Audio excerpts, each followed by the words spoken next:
Bueno, hoy en esta noche, ya para descansar, vamos a leer este libro, este capítulo que está en Marcos 11:23. Y dice la palabra del Señor en este libro: de cierto os digo que cualquiera que diga a este monte, quítate, arrójate en el mar, y no dudare en su corazón, sino que creyere que será hecho lo que dice, lo que diga, le será hecho. Este libro y este versículo nos enseña que el estado de ánimo influye en la actitud. ¿Qué es la actitud? La actitud es la voz interior que tú tienes. ¿Cuál tipo de voz tienes tú interior? ¿Cuál es esa voz interior? ¿Es de Dios o es del enemigo? Todos tenemos una voz interior, pero hay que identificar cuál es la de Dios y cuál es el del enemigo. Es una voz que va comentando todo lo que te ha pasado. Un ejemplo es: te has engordado, tu marido no te hace caso, a todo el mundo le va mejor que a ti, eres muy desgraciado, perdiste tu tiempo. Esa voz interior tiene un espacio en las células, en nuestros genes. Esa voz interior que te acusa, que está allí torturando, digámoslo así, esa voz interior tiene un impacto directo en nuestra vida, en tus genes, en la célula. El que domina la voz interior es capaz de ser ese maestro que Dios quiere en su ser interior, en su vida, unido con nuestro Señor Jesucristo. Que la voz interior sirva para apoyar, no para hundirte con estas voces. Cuidado con el boicot que nos lleva al fracaso antes de haber empezado algo. Por lo tanto, la felicidad va a depender siempre de cómo tú interpretas la realidad. Y la realidad tiene que ver con esa voz. Tiene que ver con el sistema de creencia, con el estado de ánimo y con una zona del cerebro que tiene un nombre terrible, pero que hace una función importante que se denomina el sistema reticular ascendente. Se encuentra detrás el tallo encefálico, es el rastreador del cerebro. Todos nosotros recibimos constantemente varias informaciones que el cerebro solo capta el que te interesa, aquel que ahonda dentro de ti, lo que te importa. Y un ejemplo que debes de entender: una mujer que está embarazada y va por la calle y comienza a ver todo su entorno, carritos de bebé y un boom de natalidad en el barrio.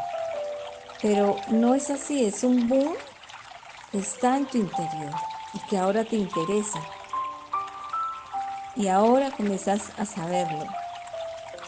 Una vez, tal vez pones una serie de televisión y nadie te había hablado de ella, nadie la había escuchado, pero estás en la parada del bus y toda la marquesina, la parada del bus con el anuncio de esa serie. Y esos autobuses comienza a ver en todo lado esa serie. No, es que tu cerebro solo le interesa ver lo que te interesa. La mente se lo acaba mostrando. Lo que el corazón quiere, la mente se lo acaba mostrando. No es que con fuerza vaya a suceder, no.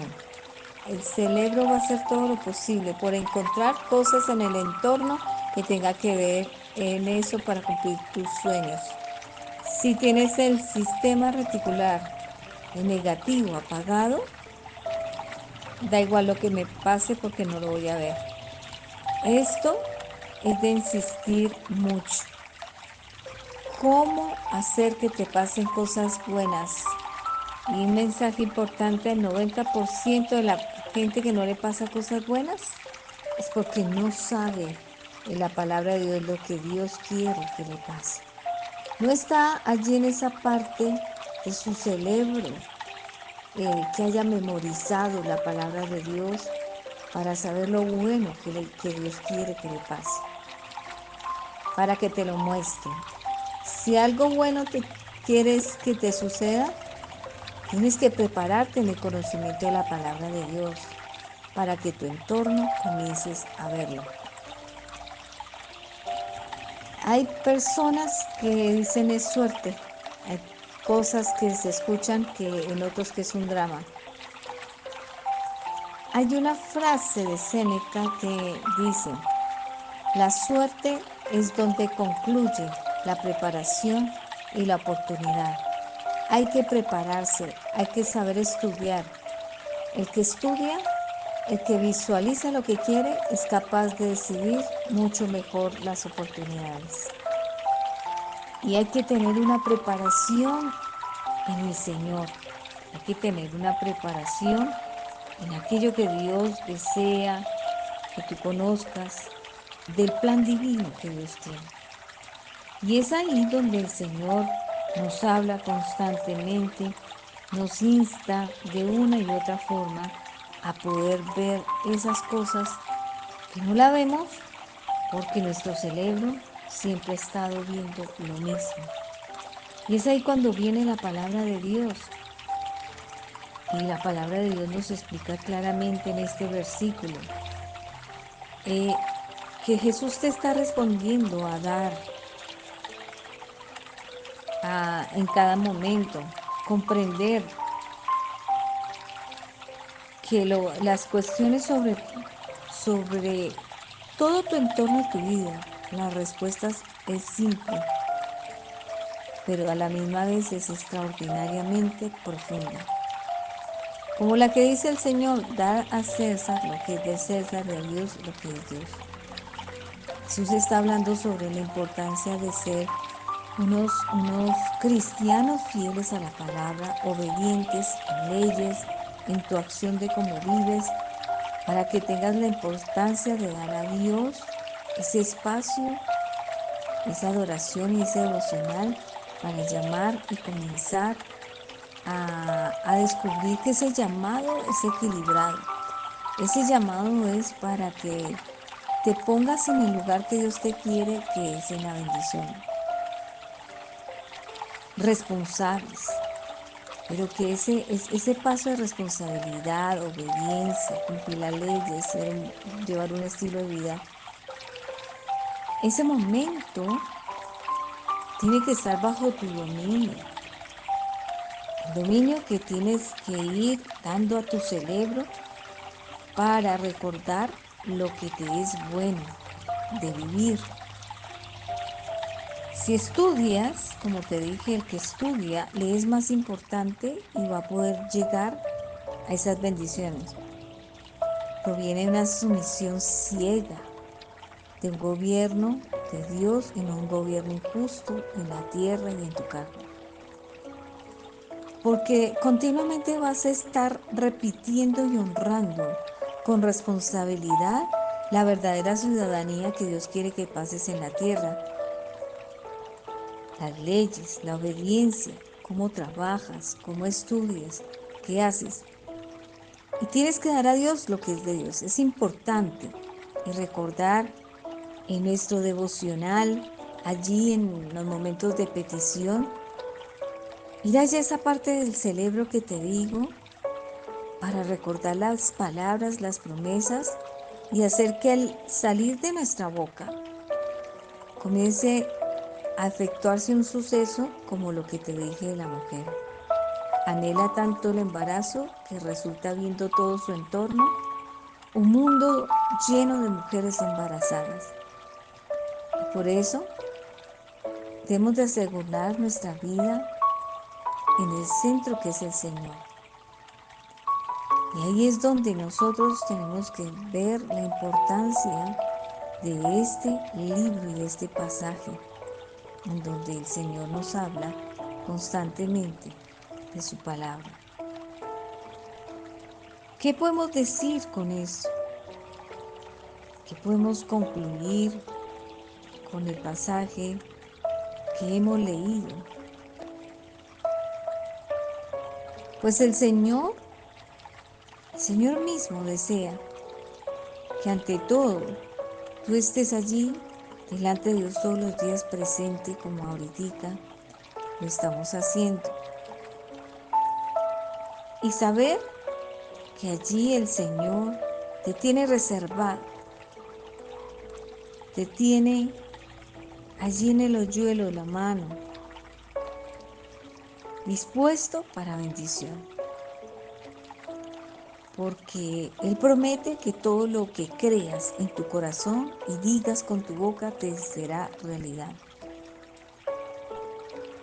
Pero si no dijiste antes nada, si todo lo que tú mencionas es negativo y no crees en tu corazón, pues no será hecho con tu boca, ni será hecho físicamente.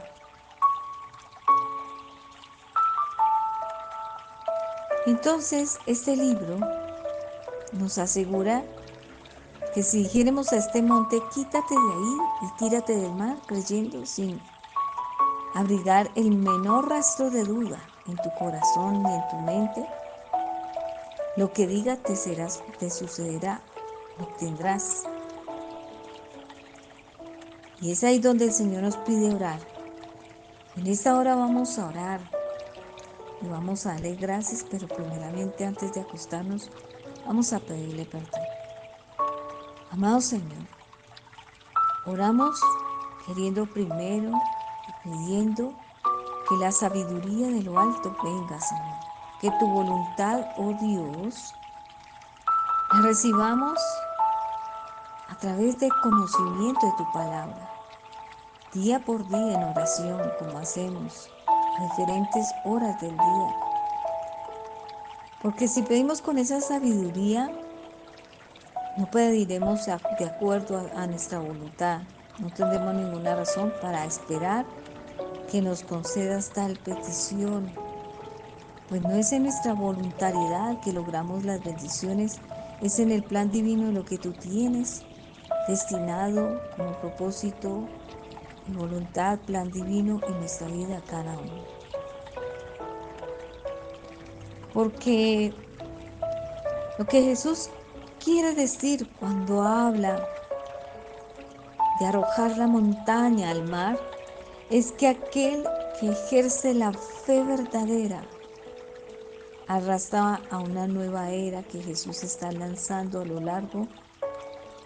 largo toda montaña que de repente quiera dividirnos de Dios, de Jesús, de ese plan y esa bendición que tú nos tienes. Tú la borrarás y derribarás, Señor. Y es ahí lo que significa este versículo bíblico. Así como la higuera se seca, es una ilustración de la destrucción que tú puedes hacer venidera, Señor. Porque a tu voz, a tu fe, la higuera se secó. Parece una fe aleatoria, pero en realidad no lo es. Eres tú enseñándonos que conforme digas te será hecho, Señor. Damos gracias, Señor. Damos gracias que el Señor nos ha dado esa sabiduría primero para allí, en esa parte de nuestro cerebro, comenzar a ubicar todas aquellas promesas y confesarlas, recibir lo que pedimos. Y hoy damos gracias, Señor, por este día. Gracias, Padre, por todo lo que nos has dado. Conforme a tus palabras, porque tú dices que tú nos sustentarás. Que bendito es el fruto de nuestro vientre y nuestros hijos serán benditos. Dices en tu palabra que no hay justo desamparado ni descendencia que mendigue pan. Gracias, Señor, porque nos sustentaste bajo esta promesa. Gracias, Señor, porque pedimos tu voluntad y así fue hecho durante el día. Recibimos lo que pedimos, Señor, declarando cada promesa. Y tenemos motivos suficientes para que después de haberlas declarado, podamos esperar en ti pacientemente de que concederás esa petición.